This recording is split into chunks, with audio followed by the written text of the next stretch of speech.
მოგესალმებით ცერბადრის გემოლოგი ისევ თქვენთან არის. დღეს მე მოვამზადებ ქართული სამზარეულოს ერთ-ერთი თვალსაჩინო წარმომადგენლის იმერული სამზარეულოს კერძს. ეს არის კირკაჟი ლობიო ნიგვზით, რომელსაც გავუმზადებთ იმერულ ჭადსაც. დაალაიქეთ, გამოვიწეროთ და დავიწყოთ. კერძისთვის დაგვჭირდება შემდეგი ინგრედიენტები. ეს არის აუცილებლად ლობიო, მოხალშულ მდგომარეობაში მაქვს. დღეს მე ლობიო წესით დრო სჭირდება ცოტა დიდი და ამიტომ მოხალშული მაქვს. ხახვი, ნიორი, მწვანე ქინძი, ნიგოზი. ეს არის კომბინირებული ჩემი შეკმაზული და ჩემ გემოზე გაკეთებული სუნელი, სხვადასხვა უცხო სუნელებით და სხვადასხვა ხმელი სუნელებით. ეს არის ლობიოს საკმაზი, მარილი, ზეთი და რაც მთავარია იმერული მჭადისთვის, ეს არის იმერული ჭადის ფქვილი, რომელსაც აუცილებლად შევუხამებთ ჩვენს კირკაჟ ლობიოს. კირკაჟი ლობიო ნიგვზით ეს არის განსაკუთრებული იმერული გემოებით გაჯერებული კერძი, რომელიც მზადდება სხვადასხვანაირად, ანუ როგორც ქართული სხვადასხვა კერძები, ესეც სხვადასხვანაირად მზადდება, მაგრამ ამჯერად მოვამზადებთ კირკაჟ ლობიოს ნიგვზით. არის უნიგზოთ, არის მწვანე სუნელებით, არის აჯიკით, მაგრამ ჩვენ ვამზადებთ ხმელი სუნელებით და ნიგვზით. დავიწყოთ ინგრედიენტების მომზადება. ვჭრით პირველ რიგში ხავს.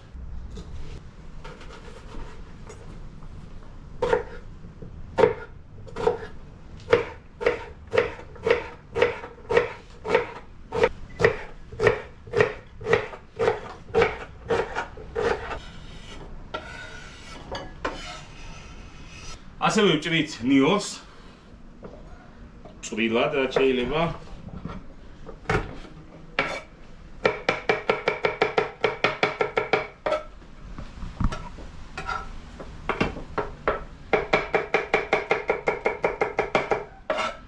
ეხლა კი ვთუშავთ ცალკე ტაფაზე ხავს და ცალკე ტაფაზე მოხალშულ ლობიოს. ვასხამთ ზეთს. დავდგამთ ტაფას ხავსისთვის და ნიორისთვისაც. ვაყრით ლობიოს.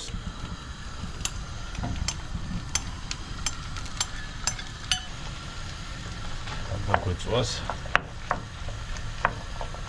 ვაყრით ხავსს და ნიორს.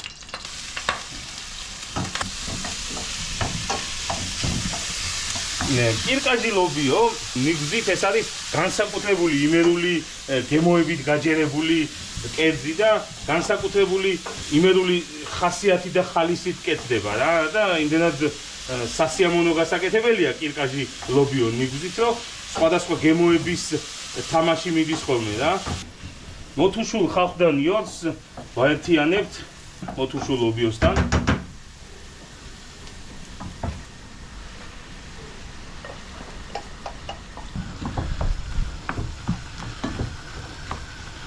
და ვამატებთ ცოტა ზმარს იმისთვის, რომ აი იმერული გემოები მიიღოს. იმერულ კერძებში ყოველთვის დომინირებს ზმრის არომატი, ზმრის გემო. ეხლა დამავიწყდა თქმა ზმრის და მაპატიებთ, ვიცი რომ მაპატიებთ.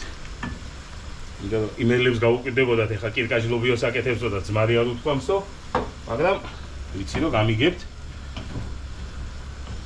დავაფაროთ, ჩაითუშოს კარგად. მანამდე კი ქვასანახში დავნახოთ ნიგოზი. ძველებურად, მამაპაპურად, როგორც ჩვენი წინაპრები აკეთებდნენ, სუფთა ქვით, ჩვეულებრივი ძველებური ქვასანახი და ქვაც კიდე ბუნებრივი. გავყაროთ და იმერულ კერძებში ზოგადად დომინირებს ასევე ნიგოზი და ძალიან მხიარულ გემოებს აძლევს. ნებისმიერი პრასი აიღეთ უნდაც, ნებისმიერი ხალი აიღეთ უნდაც, ყველაფერს ნიგოზში აკეთებენ იმერეთში და ამიტომ ჩემი ნიგვზის სიყვარული და იმერეთის სიყვარული ჩემი ბავშვობის წლები მახსენდება და ამიტომ ჩემთვის დღესასწაულია ყველა ნიგვზიანი კერძი იმერული და ამიტომ ჩემ კულინარიაში და ჩემ გემოვნებაშიც კარგად ჯდება ნიგვზიანი კერძები.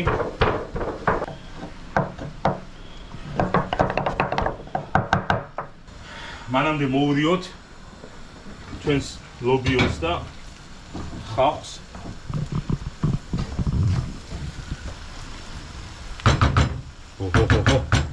წამოიღო იმერული არომატები და იმერული სუნები. ვაგრძელოთ ნიგოზი.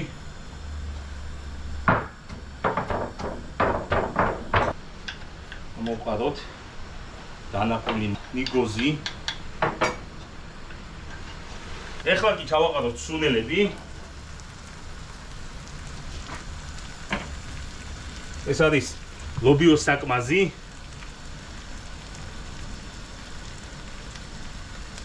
სპეციალური ლობიოს სუნელი. ეს არის ჩემს მიერ მომზადებული, წეგან რომ გითხარით, ჩემ კომბინირება ჩემი გაკეთებული სხვადასხვა სუნელების მინიშნებას მოგცემ, მხოლოდ რომ ცოტა კონდარი აქვს. მეც ვერ გეტყვით ეგ.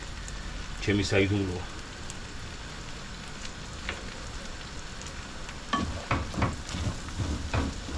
და მოვურიოთ. ვახ, ისეთი სუნები მოდის.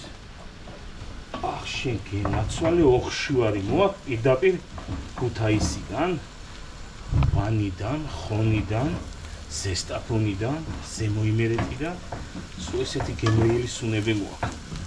კირკაჟი ლობიო, იმიტომ ქვია, რომ ჩალესილი არ არის ლობიო და მაცვლებად იხრაკება და ამიტომ ქვია კირკაჟი ლობიო.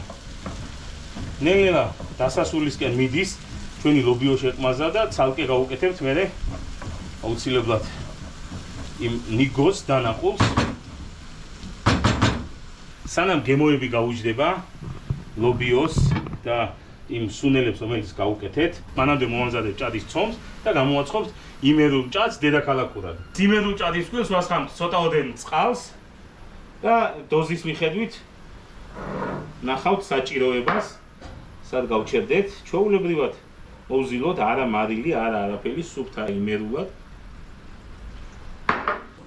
იმერულ კირკაჟ ლობიოს უხდება იმერული ჭადი და ვერ გავაცალკევე ერთად დუეტში უფრო გემრიელად გამოვა.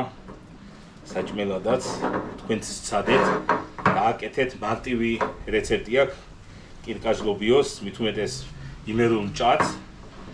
სცადეთ, გააკეთეთ, სხვასაც გაასინჯეთ, გაგვიზიარეთ კომენტარებში, გაგვიწერეთ. ყველაფერი მოგეწონათ, არ მოგეწონათ, შენიშვნები ჩვენ ყველაფერს, მე პირადად ყველაფერს გავითვალისწინებ. და ველოდებით თქვენ აქტიურობას. დავასრულებთ ცომის მოძელას.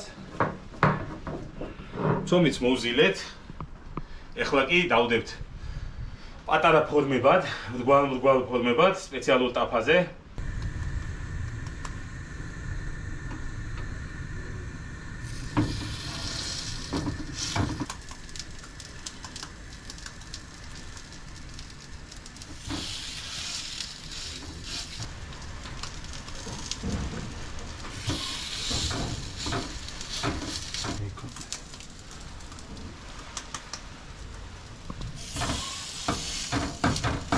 ეს სილამაზისთვის ხოლმე დედაჩემი ამას აკეთებს და ძალიან მომწონს.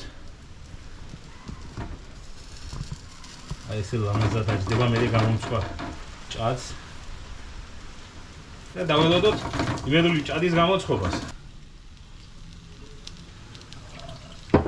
ამოვაბრუნოთ ჩვენი ორიგინალური იმერული ჭადები და გამოვუცხოთ მეორე მხარეც. ოჰოჰოჰო, კარგია. ეს არის იმერული ჭადი თბილისურად. რა ფეშენ ფორმები აქვს იმას, იმერულ ჭადს. დაველოდოთ მალე გამოცხება. ამასობაში გადმოვიღოთ თეფშზე ჩვენი ჩათუშულ მიშუშული ჩახრაკულ მოხრაკული ლობიო.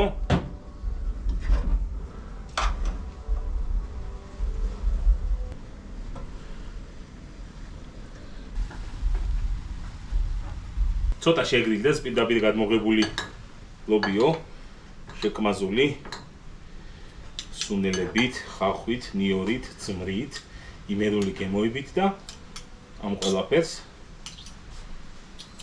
მოვაყაროთ. ახლა ჩვენი დანაყული ნიგოზი, რომელიც დიდრულ და არისტოკრატულ გემოს შესძენს.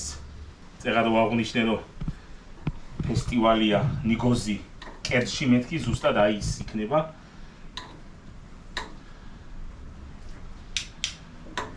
მაპატიეთ.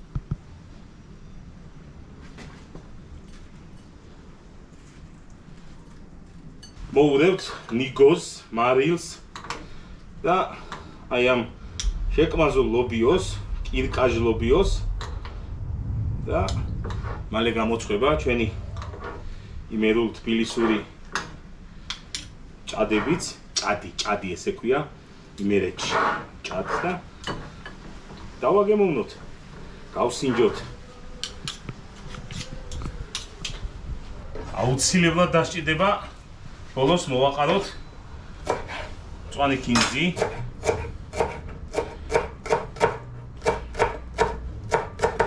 სხვანაირ ეშხს და სილამაზეს და სიხალისეს შეხმატებს ჩვენს კერძს მწვანე კინძი.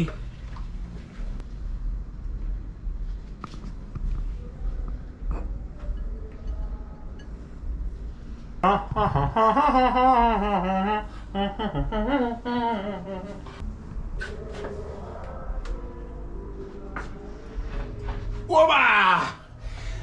იმერული მარგალიტი, კირკაჟი ლობიო ნიგოსში თავისი იმერული მჭადით მზად არის, დავაგემოვნოთ.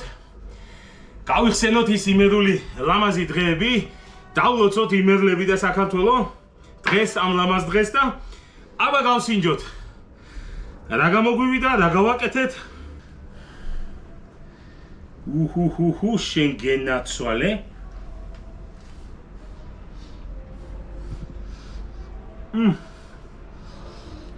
წნივი ჩავაყოლოთ.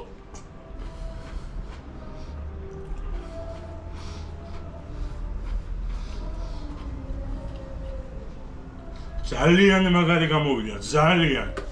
ისეთი რომ აი გაგაზრიალებს ტანში და იმერეთს მოგანატრებს დედაქალაქშიც, იმერეთს მოგანატრებს სადაც არ უნდა იყო და ამჯერით გაუმარჯოს ქუთაისს, გაუმარჯოს ზესტაფონს, გაუმარჯოს ხონს, ვანს, ზემო იმერეთს, თქვენ გაიხარეთ, თელ საქართველოს გაუმარჯოს ამ ლამაზ დღეს, გაიხარეთ.